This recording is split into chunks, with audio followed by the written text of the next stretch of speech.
Hello and welcome to Drop the Mic Podcast, where we discuss technology, theology, and all things in between.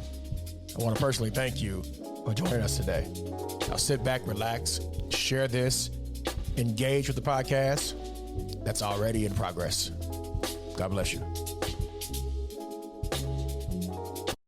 We good. All right, y'all, what's going on? It's your boy DK Hammonds, and I am here with one of the greatest theologians. That's a stretch. That's a stretch. This side of 20, this is my best friend, my brother, confidant of mine. This is Julian. Howdy. If I had some hand claps, I would do this number here. In the building. Woo! So, just to give y'all some context, Julian, how you feeling, brother? I'm good. I'm really, really good right now. I've been I probably had not done myself a good service by some of the music I was listening to on the way up here. So I'm trying to contain myself early because I know how you and I get. So yeah. I'm trying to be easy, but for BET Celebration of Gospel, I sent it to one of our closest friends, our brother Reggie. Yes, sir. Tank and Yolanda Adams in the midst of it all for Celebration of Gospel. And then I went down this Yolanda Adams like YouTube black hole. So I'm about finished before we even get started. I'm going to try to be good. That's cool. So what prompted this is, number one, I wanted to do a podcast for the church. And so this is like a test model. And me and my brother were talking yesterday. Yep. And we were talking about some other things that is fraternity related. Shout out to the good brothers of A5A. Yeah. You see it? You see it? We were talking about that. And then we got to talking about this subject called submission. Yeah. And it sent us down this nice rabbit hole that Julian and I normally get on. And I just said, can we stop for a second and just come back and record it? We need to chronicle this. And people need to hear about submission. So, oh my gosh. And while you're here, of course, I want to also talk about fatherhood. Okay. And then what other subjects might come up. We're going to go for probably an hour or less whenever we want to stop. Yeah. But so, Julian, tell us your journey. Oh, man. And bring us to how submission has played this factor. Okay, that's a lot to be able to find. I want to make sure I'm clear about the journey, like where you want me to start. Anywhere you want to start. Okay, man, that's not helpful. But all right. Which journey do you want to talk about? That's what I mean. There's a lot of journeys. Which journey is more important? All right, so talk about the friendship journey. I think people will be interested in that. How you and I began? Correct. Oh, man. So, all right. So DK and I, we both came to the chapter that we're both a part of in Alpha Phi Alpha. For sure. At the same time, I was getting plugged in about a month or two before he was. Mm-hmm. And then when he got plugged in, we're just immediately friends. I mean, it just, at one point, within a couple of weeks, we were talking every day. For sure. Enough to where both of our wives were like, okay, enough is enough. And so, and then it just went up from there, right? We became friends, and not long after that, we became brothers, and then we became brothers who were friends. That's right. And we've pushed each other with education, with our pursuits. Yeah. He built his house. Yeah. About a year or two later, I built mine, but that was always in conversation with each other about where we're going to go. At both of our houses, on the sheetrock before they painted are scriptures that we have written in each other's homes. Yes. And then we became alphas, and then we started seminary. He's older than I am, so you're the second person that mentioned he's older than I am. So he does things about a year in front of me, and so he started seminary before I did. Yep. It's one of my favorite stories. Is we made a deal that by January of 2019 that I would apply to seminary. Absolutely. By January 1st. And on we made that deal like in the summer. Yeah. And then by December 30th, I got a text from him. There was the calendar notification that he had put in his phone. And the text just said, "We show is hungry." The deal was him and Reggie that if I hadn't applied, not got accepted or enrolled or anything, if I hadn't applied to seminary, that I was going to have to buy them dinner. Now, they swear to this day that I said that we were going to Ruth Chris, but Ruth Chris. nah, but they was going to get that hot salt grass. We deserve nice things. Well, yeah, but I can't afford nice things. So they was going to get this salt grass special. For sure. And then I applied, I think in 24 hours, I applied to Perkins School of Theology at Southern Methodist University here in Dallas, Texas. And now I am a recent graduate of Perkins. Appreciate that. Yep. And in big part at my graduation, I'm looking at all of these certificates and awards and everything I'm getting. Only thing in my head was I'm here because I had two brothers that wouldn't let me sit long enough on my talents to let the moment go by. So that's how we became who we are. I think that's how we became family. Yeah. That's a better way to say it. He's better at making things much simpler and plainer. I got a long route. That's how we became family. We became family. Right on. And so it's funny how community is forged. Yeah. Through situations, whether it be adverse, whether they be non-adverse. It's funny how they come about. And so agreed. What I have learned from Julian, I think, is his ability, because we both have adult daughters. Yeah. And so his ability to college graduate adult daughters. Let me I got my daughters, they got their paper. So be clear. Be clear. But watching you be a father to your daughter, and you want to shout your daughter out right quick? Shout out to the newest multimedia journalist for a Fox affiliate in Beaumont, Texas. That's right. My baby girl. Yeah. So, me coming in to that, I think she was just making a transition in her life, and to go to where my daughters went to school, which is Abby and Ari, and went to Sam Houston University. Yep. And all our daughters graduated uniquely from Sam Houston State University. That's right. And so watching this guy be a dad, and so another unique piece that brings us together is he has 3 daughters, and I have 3. And so I do have a son as well, Zion, but I have 3 daughters. I got a boy dog. That's I got one boy dog. We stopped. I was like, that's it. That's a wrap. Ain't no more. Ain't no more. So I think I watched you like navigate as a dad. So what is it? What has been your journey? If you can make it short and succinct, to this fatherhood thing. So I'll start with the thing that I know to be the truest thing about having children, let alone daughters. Yeah. They have taught me far more than I'll ever be able to teach them. And each one of them has taught me something different. Maybe that's the journey. The journey has been a constant state of education. My oldest was born when I was in high school. Yeah. And so in that, it was not the easiest situation. And that circumstance taught me God's profound ability to be good, to be kind in unfavorable situations. So I learned a lot about grace with my oldest, and to this day, I mean, it didn't all go the route that I expected, but I am not mad at the results. Man, come on. Me and this girl are thick as thieves, and I was just talking to her last night about the job, and she just had her second story that got published, but the first one where it was her voice recording. No doubt. I got seen that video. Yeah. My middle daughter, Joy, she has cerebral palsy. My oldest is Maya. My middle daughter is Joy. She has cerebral palsy. And having a child with unique needs has taught me a great deal about being slower and being compassionate.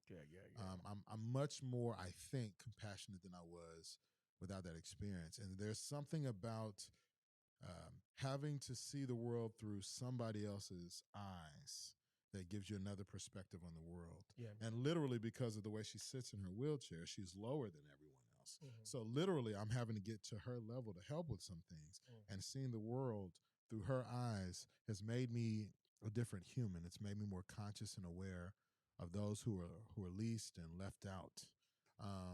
And then my youngest, Jordan, is I don't know if it's fair to say out of the 3 that she's the most like me, because all of them are like me in different ways.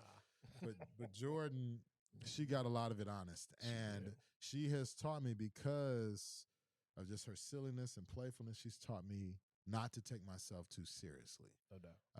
Because I don't have that option with her. And so all of them have taught me far more than I'll be able to teach them. And then having an incredible wife, my oldest daughter having an incredible mom. Yeah. Just in a lot of ways being surrounded by all these incredible women has taught me the power of loving, leading, and leading through submission. Which brings us to our next. I was trying to find a way to get us. That was great. That was a great. I was trying to find a way to get us there. Shout out to SMU for teaching that good education. And also shout out to the one woman that we love the most, and that's Mama Pam. Mama Pam. Salute to you if you watch Pamela Rose, as I affectionately refer to her as. That's right. The Rose Nose. That is correct. So submission, family, fatherhood has taught you a level of submission. Yeah. Which I think as a father, I never considered that until today, about how being a father automatically comes with a level of submission. Yeah, I think so, if you're going to be good at it. I mean, yeah, for sure. I mean, you could be a father and not be great at that, and it would not remove the reality of you being a father. But if you want to do it well, I think it does require that a certain level of submission, and without it, it's like submission. I think is the connective tissue in relationships that allows relationships to relate. And without the submission, the math don't math, as we say, right? And it won't come together like it ought to. And so there are ways in which submission has helped me to be a better father. My father died when I was 2. Yeah. And so I didn't have a blueprint for that. I didn't really have a model for that. Yeah. At least to my knowledge, to my awareness. And so learning that through the trials and the mistakes and the choosing to love has taught me about the power of submission. So you define submission, and Julian does it so well. We'll see what happens today. It was good yesterday. We'll see what happens today. He does it real good. You defined it as the connective tissue that kind of fosters a relationship and guides it through, right? Yeah. And so I think to add another layer to that, when it comes to parenting and to life, I would think that submission takes a level of obedience to one another in order to actively submit to one another.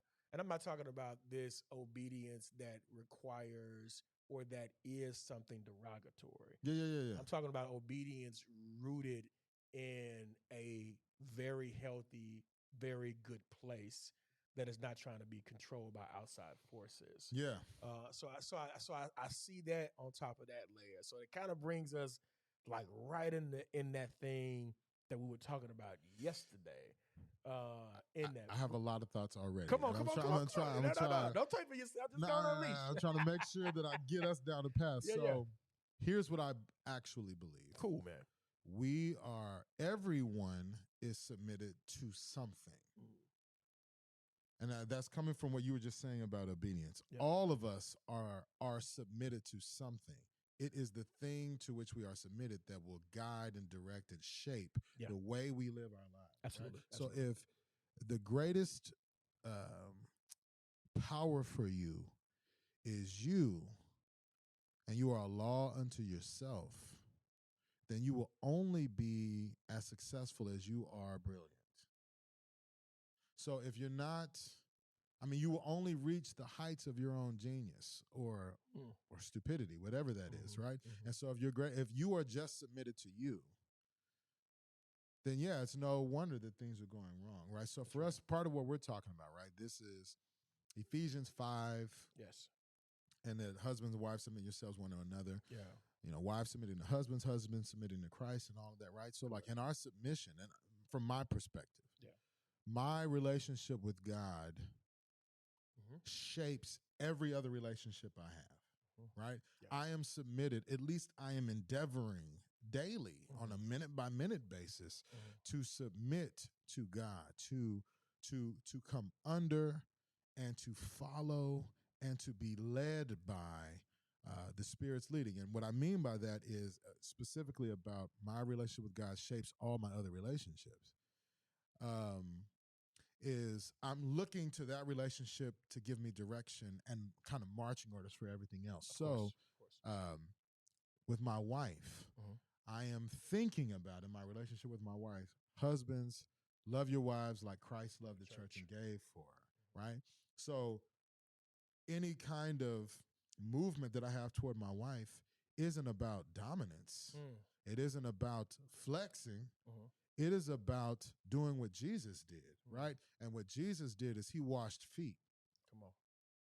He healed. That's right. He helped. That's right. He taught. That's right. He extended hope. He was patient. He drew out the talents and had his disciples walk on water. I mean, he pulled out the very best, even when we gave him our very worst. Correct. And he loved us.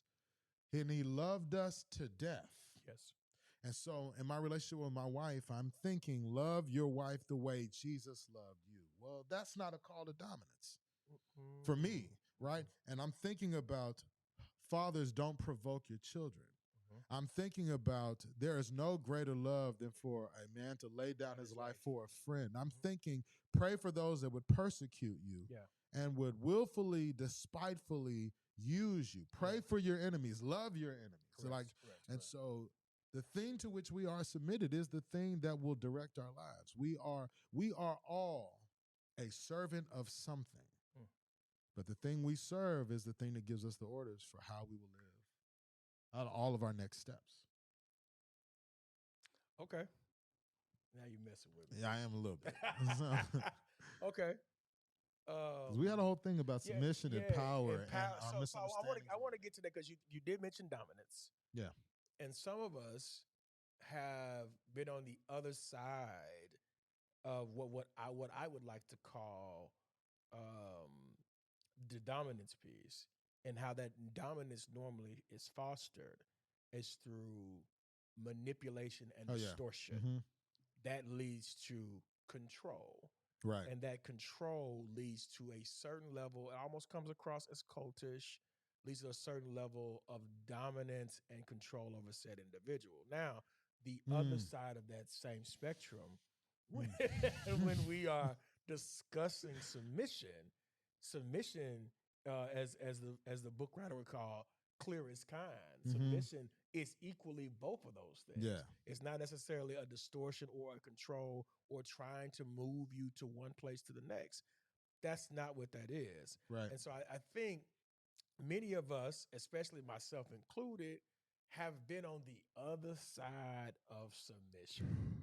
And so Julian, the dark side. The dark side of submission. I think you eloquently showed us, here's what submission could be. Here is its tentacles. Yeah. Here is its potential. Yeah. Here's what you could tap into. But many of us have been on that other side of straight foolishness. Well, yeah. When it comes to that. Yeah. Where you land on that? So I think, well, like I said, I think all of us, here's the reality. Submission is inevitable. Yes. We are all submitted to something because we didn't bring ourselves into the world. Yep. We didn't make the world. Yep. And so as a result, we are all submitted to something, right? That starts with us as children, with parents, and moves into other things. Unless you are, it doesn't matter even if you have your own business, right? Like you got clients. Yep. In a certain sense, in order to get what you need to get from them, there's a level of submission and restraint that comes with that, right? So submission is inevitable. I don't think that we can avoid that. It's the things that we submit to. And similar to what we were talking about before. Sure. Our problem with the concept of submission, my argument would be, is that we misunderstand power. That we misunderstand what power actually is. Okay. Isn't it funny? You mentioned the word control. Yes. I like that. Yeah. Isn't it funny? Those of us of the household of faith? Yes. Or those of us who just believe that there is a higher power. Yes. We understand something very unique, I think, about the concept of power, right? So we think the one that has the most power for us, we would articulate that as the God of the Bible, God of the Christian Bible, right? Absolutely. So God has ultimate power, Of course. all power. Mhm. He's got all power in his hands. Shata Bahaya. He's got all power in his hands, right? And with all power, he made us free. That's correct. With all power, he did not choose control. He could have made us robots, automatons, where we just did everything he said, but he gave us the ability to love. And the ability to love is the ability to choose. So the one with all power stopped us from his control over all of us. Keep going. So the positive thought would be, I think of Adam and Eve. All right. I think of Adam and Eve. All right. And we at the garden, we chilling. God tells my man, you got to work. Get in there, get after it. Adam say, no problem. I can get in there and get after it. But God said, you know what, Adam? This work is too great for you. Mm-hmm. You need a suitable helper. Yeah. Right? Adam could have chosen to rebel against the voice and directive of God. Mm-hmm. God was not being dominant to Adam. Yeah. Adam could very well see this help would be great for me. Mm-hmm. This help is good for me. Mm-hmm. So what does Adam do? And we don't talk about this enough in the household of faith and the Big C Church. We don't talk about Adam's submission to God. Yeah. So now Adam submits to God. He lays down his whole life. God starts plucking these ribs, not one rib. He got multiple. And made him something suitable. Mm-hmm. Now, insane. Here you go. Oh my gosh! All right. So a couple things. What you just said, right? So right. He gives Adam. What he gives Adam is authority, which is always stewardship. Talk, sir. Which means you always having authority. Yeah. Being a steward. Innately, you have choices. You do. Right? Mm-hmm. So he gave Adam authority and he gave him work, and Adam could have chosen not to work. Yep. But he works, right? He gave him a partner, and he chooses to see this as good. Mm-hmm. To your point about submission, everything goes wrong when Adam breaks the chain of submission. Once he chooses to no longer submit, not only do things fall apart in Adam's own self, between Adam and Eve, but waves of destruction, seen and unseen, flow out and ripple out into all creation. So much so to where we are still beaten back by the waves to this very day. Because when submission, right submission, healthy submission, holy submission is broken, it breaks relationships. Yes, sir. And all of creation is an interlocking network of relationships. What was that? That was Dr. King in his letter from a Birmingham jail. And I think he was right. He said that we are tied in an inescapable network of mutuality, caught in a single garment of destiny. Whatever affects one directly affects all indirectly. Mm-hmm. He says that, and it's preceded by the famous quote that we all know. That's why injustice anywhere is a threat to justice everywhere, because everyone is interconnected. Not just everyone, everything, all of creation. Mm-hmm. So what's happening in the environment, what's happening in relationships, what's happening between husbands and wives, what's happening between folks on YouTube, even in stuff in the red pill, blue pill movement, all of this is going on right now is an effect of the waves. The wave that have come because of the impact of a bite that broke the world. That's it. One bite, everything broke. Everything broke. And then as a result, we missed. This is where we were yesterday. This is good. I'm gonna try to bring it down, but let's see if we can go for a little ride. My belief is that we misunderstand power. That's in a country like ours, in a culture such as ours, that is wrapped around liberty and freedom in a way that is perhaps maybe even idolatrous. That we love liberty more than we love the Lord because we misunderstand what liberty really ought to be. So I won't tarry there. Okay. But we misunderstand power because of the cultural matrix in which we find ourselves. And I think the way that we think about power is that it's a thing that we must store up for ourselves. But true power, with God, like true power, full power, great power, what it does, my belief is that it limits itself and it lends itself. Here's what I mean by that. Before time was time, if I could say it that way, because before seems like the wrong word to use, but if I could use that, pardon the expression. At a moment in time before time was time, God, at the moment when he said, let there be light. Yes. Let me use our seminary education do that. rather than using the gender specific pronouns. At the moment in which God in God's self articulated, said, communicated, let there be light. At that moment, time happened. Time occurred. And from that moment, for the sake of creation being able to be, for us to be able to exist, God limited God's self to live in time with us. God limited himself so that we could be, right? And then created humanity and gave humanity three gifts, I would argue. That all human creatures are given these three gifts: life, love, and freedom. I say they're gifts because they can be rejected. They can be given back. They can be not used, but they're gifts. Give us life, love, and freedom.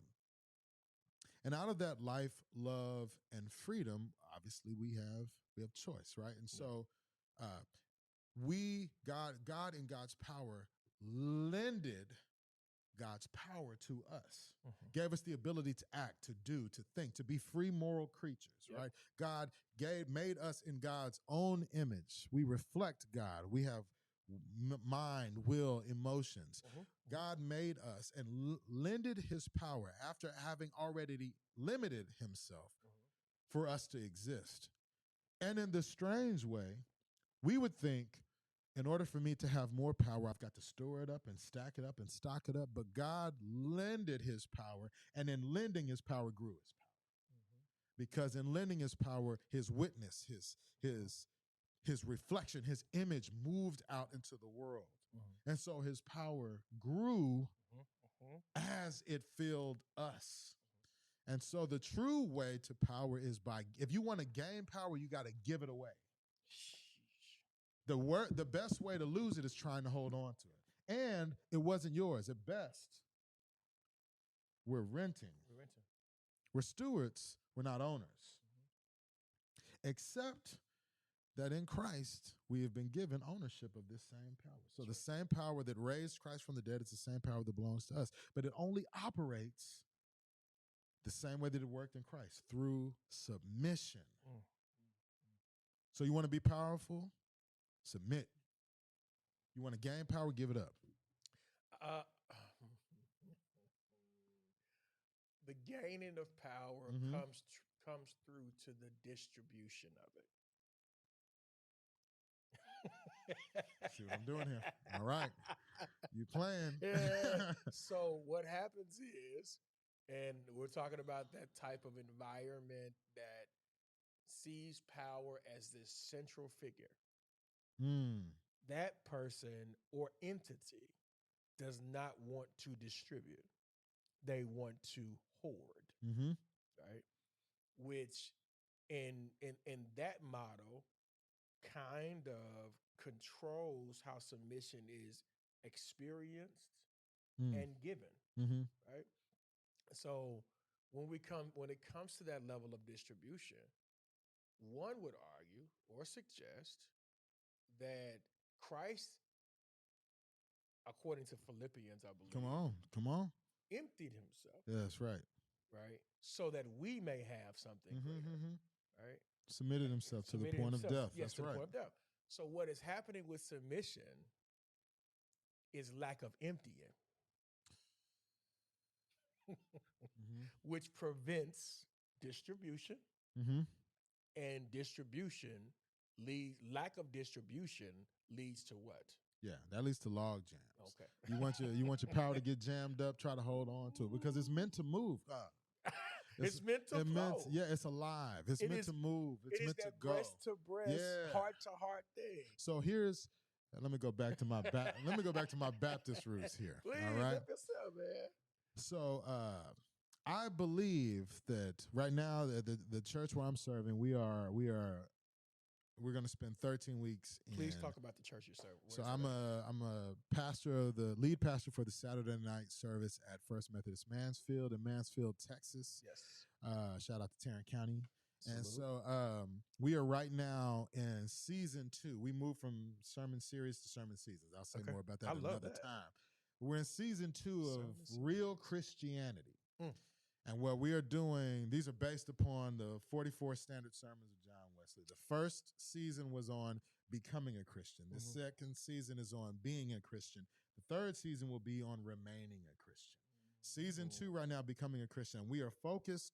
We'll spend 13 weeks in Matthew chapter 5 through 7. Those of you who are familiar with your Bible know that that's the Sermon on the Mount. So right now we're squarely in the Beatitudes. And one thing that I pull back from this, going back to my very Baptist roots, is that if you are going to live a blessed life, then you've got to operate with the paradoxical principles of the Prince of Peace. Here's what I mean by that. If you want to gain your life, you got to lose your life. You got to give it up. If you want to be exalted, you got to fall down. If you want to wear a crown, you got to bear a cross. And so if you want to have power, if you want to be first, you got to be willing to be last. If you want to be the greatest, then you got to be a servant. If you want to have power, then you've got to give power away. The best, man, come on now. The best leaders that I have served with. And right now, honestly, I'm serving with one of the very best that I've seen in my lifetime. I would have to contend. I got a pretty good one. Yeah. Well, one of the best that I've experienced. And so as a result, this is a person who has extended platform rather than protected platform. This is a person, we were in my office the other day yesterday, about the mechanics around preaching. I'm wanting to grow in this regard.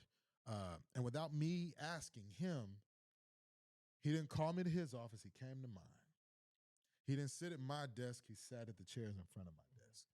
He asked me 2 questions. If I were to do 1 or 2 things differently, what would be the biggest win? What is my greatest fear? And he drew me into a conversation, a developmental conversation that I've been wrestling with. No, this wasn't yesterday. This was Tuesday. And I've been wrestling with that since Tuesday. But he, in that regard, helped to begin to heal what it was a limitation on me being able to operate in giftedness. Because he's a leader that's interested in growing power by giving power rather than protecting his own power. Right? He's not threatened about me in the pulpit. He encouraged it. At our first service that I led for the Saturday night community, one of the things he said when we were, because this church used to have this Saturday service. We used to have a Saturday service, not this one. This is a different one. Probably because I'm leading it. But before pandemic, there was a Saturday service. Pandemic came, and we hadn't had it since. We went to a conference this time last year, in Tennessee, in Murfreesboro, Tennessee, the New Room Conference. And while we were there, how he articulated his experience there was that we'd been praying about when Saturday would come back. And what he said publicly, I didn't ask for this, I didn't even know he was going to say it, was not only at that conference did I hear, now is the time. What he heard was, now is his time. And as a result, he extended opportunity. And the greatest compliment he could give is to have you be the number 2 communicator for our entire church. And this is a church that's actively involved in the Mansfield community. And he's extended rather than protected, but by distributing, he's growing. That's correct. because nobody's going to advocate for that leadership harder than I am. Yeah. Because I've benefited from it. I know what happens underneath that leadership. I'm growing. I would say, man, the experience and change of leadership. I've had the opportunity to work, partner with some great leaders. Yeah, me too. In my lifetime, and probably to somebody's own life, they would look at mine and say, "Man, I would love to work with those people, right?" But at Embassy City, shout out to Tim Ross.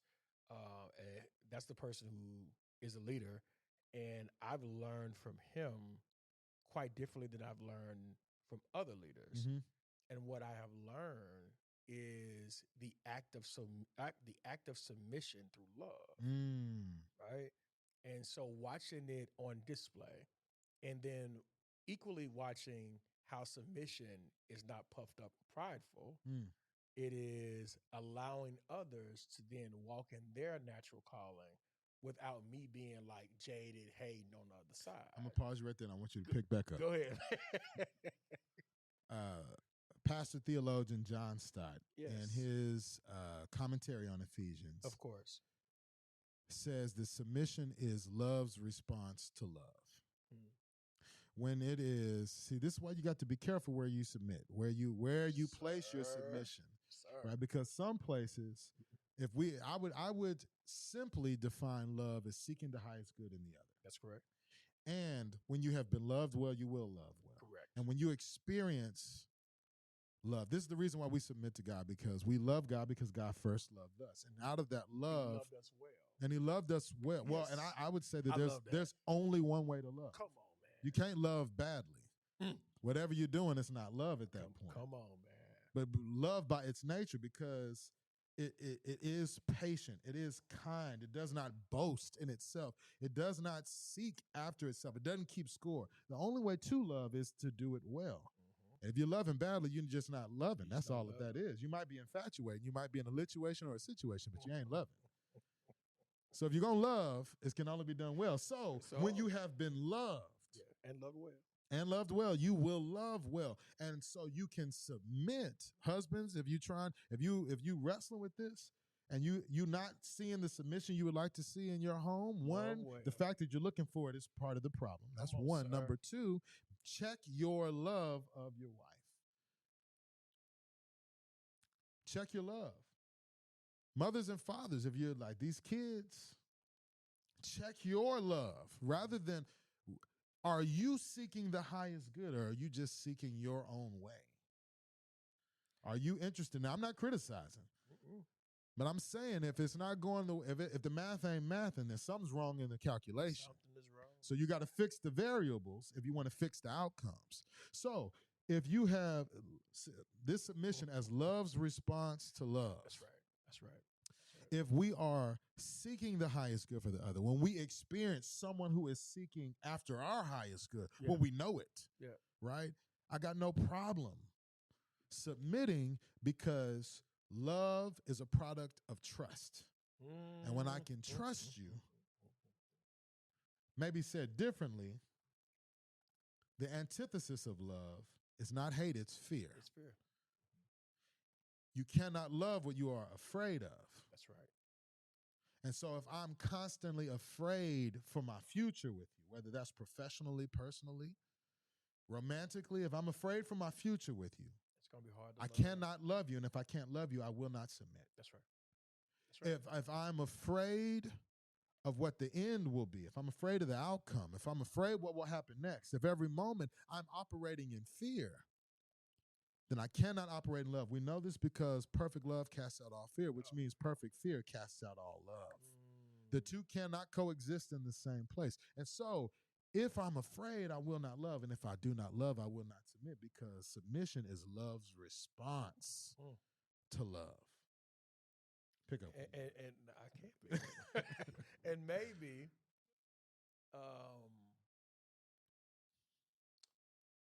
a greater level of service is unlocked in submission. Oh, yeah. So you are unlocked. That's correct. By submission. Hey man, I'm finna flip this microphone, dog. I'm gonna flip this we go back microphone. to, my experience here at MC. I've only been here a year, and I've experienced what I would like to say is a display of love, a display of servant leadership model turned around to be in its proper place, where love is put in its proper perspective and people can experience it throughout the community.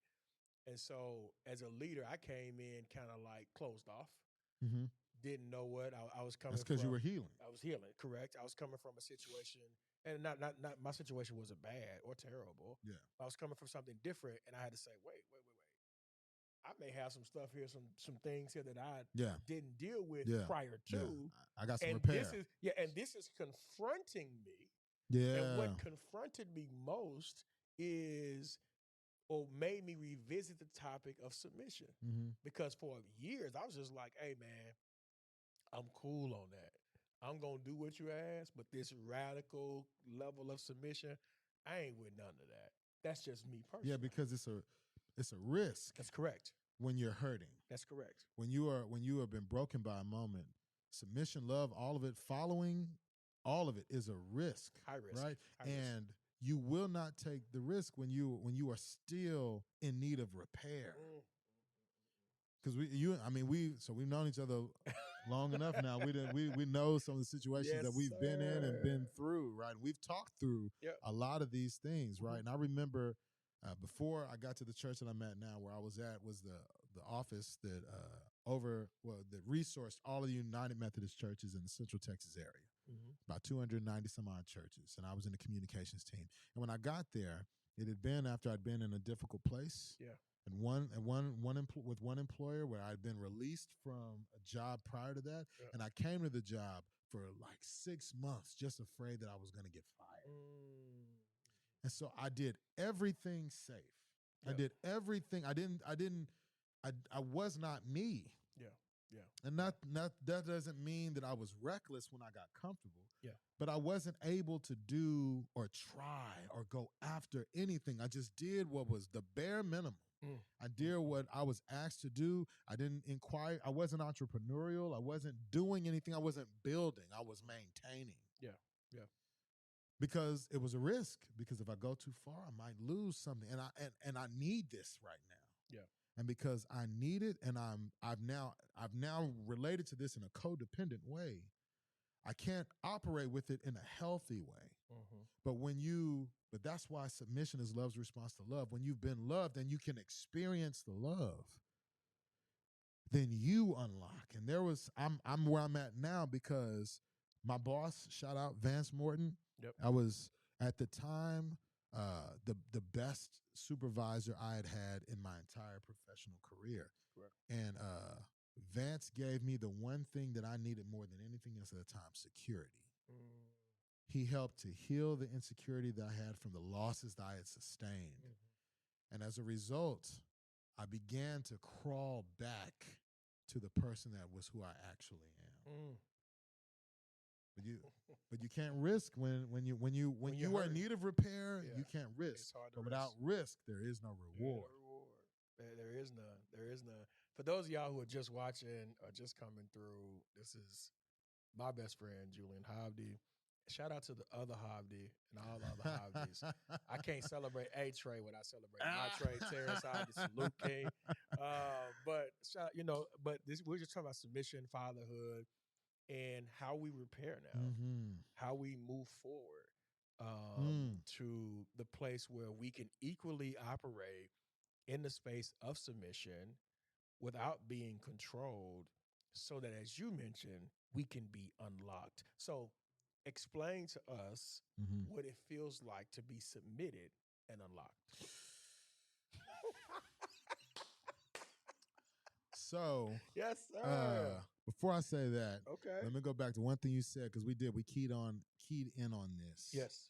About the relationship of submission and fatherhood. Yeah, man. And we hadn't really talked a lot about fatherhood. Let me just say this. Okay.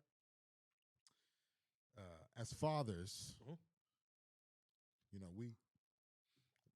we don't in our minds control DNA, but our DNA is what with God's DNA, Sure. right? So it's our chromosome that creates, Mhm. like the sex of the baby that's coming, right? Correct. Which is to say that as men, as husbands, as fathers, Yep. we are by nature passers. We pass along things. Yes. Sometimes it's our last name, but with that is we pass along identity. We pass along sense of self. We give that to our children. Now, without submission as fathers, we just pass along brokenness to our children. That's why submission is important, because in the community of salvation, in the economy of salvation, your salvation is never just about you. No. It is always experienced in community, and it is for community, right? Yeah. Text scripture tells us that you are saved for good works, right?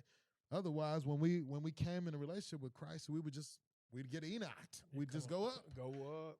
That we remain is because we are called now to join in Christ's mission of reconciliation, restoration to the world. And so as non-submitted husbands, fathers, men, we have the capacity to pass along what we have. And if what you have is just brokenness, that's what you're going to give your kids. Yeah. Submission isn't just about yourself. Correct. It's about all of the selves that come behind you. And even the ones that don't got your last name, the ones who are being raised or shaped or developed by you, you are passing something along. So submission is critical. So to your question about submission and unlocked, what's it like to be? I think Parker Palmer was one of our favorites. Yes, sir. In his book, Let Your Life Speak. Yes, please. He describes the soul as like, he has an allegory for it as like a wild animal. It's able to survive in harsh environments with limited care. It's tough, but it's also gentle. Yep. It's strong and powerful, but it's also shy and bashful. Yep. And the way to see the soul is not to go screaming in the woods, screaming, show me yourself. Yep. If you want to see the soul, experience the soul, then you've got to get still, get quiet, breathe with the earth a bit. And when you do, then the soul will emerge. And when you are face to face with something so primal, so powerful, you cannot help but be transformed by that. Correct. People who have gone on African safaris and been close to a lion, when you're close to that much power, yes, it changes you, right? And so there's a certain sense in which your soul, like your desire screams to you, but your soul whispers. And your soul is trying to tell you something. Your soul is the thing, that's what's connected to God. Your flesh got some challenges. Absolutely. But your soul is connected to God. And it is trying, especially when you're in the household of faith and God's Spirit inhabits us, it's trying to speak to you, but it won't come above a whisper. It's not going to scream at you. You got to be quiet. You've got to learn how to listen, how to rock with the waves, how not to swim against the current. You've got to jump into the stream that is already an ongoing process happening between the spirit and the soul, and all of that's going on. And when you submit to the waves, your life will tell you who you actually are, not who you've just been trying to be. And if you go with the current, some of you right now are trying to figure out, why is life so hard? And it's just because you're swimming against the current. You need to rock with the waves. I mean, if you ever, I'm from Houston, born and bred, from H-Town down, 77489 for the those who know. Mo City. There's his city and your city, but ain't no city like Mo City. That's right. 281-832-713 for the realest. Anyway, sorry, y'all. I had a moment. My bad. Almost when my Astros had to there, felt like it didn't match and it was gonna be out of line. That's fine. Anyway, So, I don't even know where I was going with this. Now I went down this H-Town path. But anyway, I'm from Houston, born and bred, which means that I spent some time in Galveston, right? I went to Galveston, right? And I remember the first time kind of like getting in the beach water, right? And the first time a wave pushed me back was, like everything got lost, right? It didn't just push me, like I lost my footing. I lost like control of myself. The reality is that the wave was always stronger than me. And it is so strong that it has the power to erode things that sit in it long enough. Water is stronger than rock. That's right. Right? If you sit long enough, submission is just inevitable, right? But you're having a hard time because you are just trying to stand against the current. But the first time I swam with the current, I went faster than I ever swam before. And if you want the game to speed up, you want some things to come together, you want to get unlocked, settle, get quiet, breathe with the earth a bit, and let the soul emerge. This soul that has been surviving by just the food and the bread and the water of the Spirit for as long as it has been surviving. Let it talk to you. Let it whisper to you, and then submit. Right? I had this conversation about prayer, and then I'm gonna move us on. And my sense is that prayer, for most people, the way we think of it is like a faucet, like it's a thing we turn on, something comes out, and then we turn it off. Yeah. But I would encourage you to think of prayer as a stream. That it is an ongoing. This is the reason why, like the Spirit interprets our very groanings, right? There's an ongoing dialogue that's going on between us and God, even when we are not aware of it. There's a stream that is happening, and when you pray, which is an act of submission, then you fall into a current. Yeah. And if you want your prayers to appear like they are answered, swim with the current. And when that happens, then the you that you actually are, the freedom that belongs to you, the life, the love, the freedom, all of it that belongs to you, it will unlock. And when it unlocks, I would happily greet you and say, welcome to you for the first time. Welcome to the you that you actually are, not the you that you've just tried to be. That's my my 2 cents. I would add, sometimes when you're swimming in the ocean, depending on what part of the country you're in, we'll use Cabo. Yeah, you like Cabo. I love Cabo. Yeah. In Cabo, there's a certain part of Cabo that while you're looking at the beauty of God's splendor, you cannot experience the ocean. You can't experience the flow, or you cannot enter the ocean. Yeah. While you can hear it, you can listen to it, you can ride on it, but you can't enter it. And so I'm a person that whenever I go to a beach, I always want to stick my feet in the water. Yeah, you do. That's what I do. Y'all follow me on Instagram. You'll see the pictures. You'll see all the pictures. But this time I couldn't. And the reason is because of the undercurrent that's in Cabo, and how Cabo is built. It is built under a rock. And so this wave is coming in that's big enough to hold ocean liners, fleet liners that come through. And if you're not careful, the very thing that you're trying to experience, its saltiness, its heaviness, its ability to help you flow, it will drown you. Yeah. Right? And because I submitted myself to instruction, I didn't experience that. What I experienced was the pitter-patter of the water hitting my feet, letting me know that this is as far as I can go. And here's what happens when you don't unlock. It limits your ability to go far.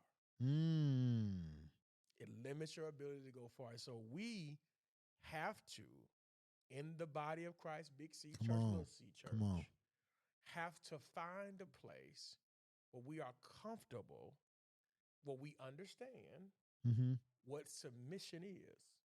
Because what I would dare to suggest is some of our bondage is not bondage of the devil. Yeah. It is a bondage of lack of submission. I would say that the bondage oftentimes we experience, this might be controversial, so let's be careful. He can't do it. I will. No. I know. He gonna figure it out. We decry for freedom. Yeah. But oftentimes we really just love slavery. We want the milk and honey of the promised land. We do. Yep. But we are impatient, unsubmitted in the wandering, so we would just rather go back to Egypt. Because the manna is good. Yeah, well, we had leeks and onions there. Yeah. And what I see in the wandering ain't what I saw in the hope of the promised land. Yeah. But I don't want, and because I'm too afraid to go through the wandering, I would rather turn around and go back. So we want to be free, but we love our chains. Can you imagine being free? Freedom is hard. Freedom is hard and hard to maintain. Mm-hmm. But being free as a believer and still experiencing the trauma from the shackles on a day-to-day basis. Well, and let's go a little bit further, right? We continue to experience the trauma of the shackles. Sure. Because we keep putting on the shackles. The wounds from the shackles never heal because we just keep putting on the shackles, right? We just keep putting them, we run back to them because we love our prisons. We're chasing after the shackles. Because we've got more praise for the prison than we do for the Savior. Sir. So we will run back to those shackles, right? Because there's just comfort. Somebody fed me rather than me having to go feed myself. Yep. And the reality is because I trust this more than I trust that. So I will gripe and complain in the wandering. And in the waiting, to your point, part of what I heard you say about Cabo is that the tide talks. Tide talks, bro. The tide is talking to you, telling you when it's time. But because you don't want to wait in the wandering, you would just rather run back to Egypt. Sir. But there's nothing for you there. Nothing but there for you except bondage. And we call that the land of promise because it's a promise for the one who is able to keep promises. He said over there would be milk and honey. It's leeks and onions over here, but those leeks and onions that come with a cost. And so, yeah, if we actually want to get free from the shackles, we gotta put them down and walk away from the prisons. The prisons are familiar, but they're not. They should not be our future. No. And we close with this.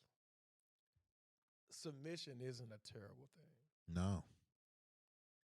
I would say submission brings you closer to the person you're chasing after, if you consider chasing, or the person you're trying to get next to, or the person that you need closeness with. Yeah.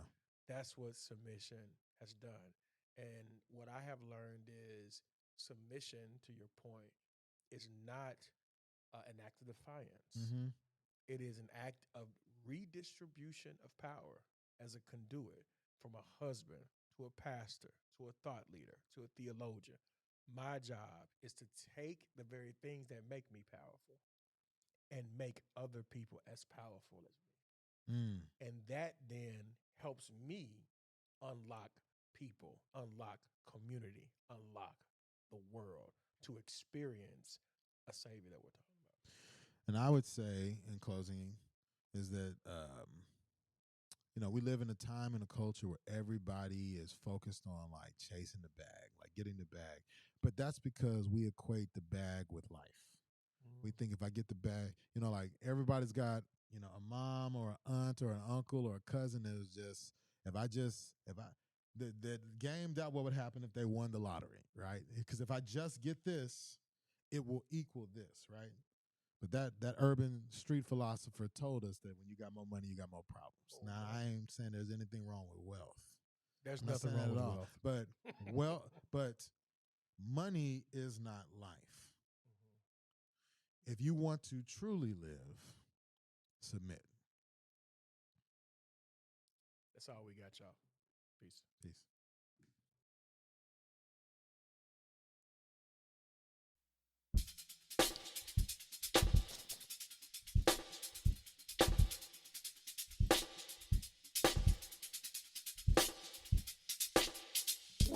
Thank you for listening to today's podcast. My hope is that the podcast added value to your life. Please, please, please subscribe from your favorite application, leave us a review, and even follow us on YouTube for your up-to-date information. Thank you. Peace.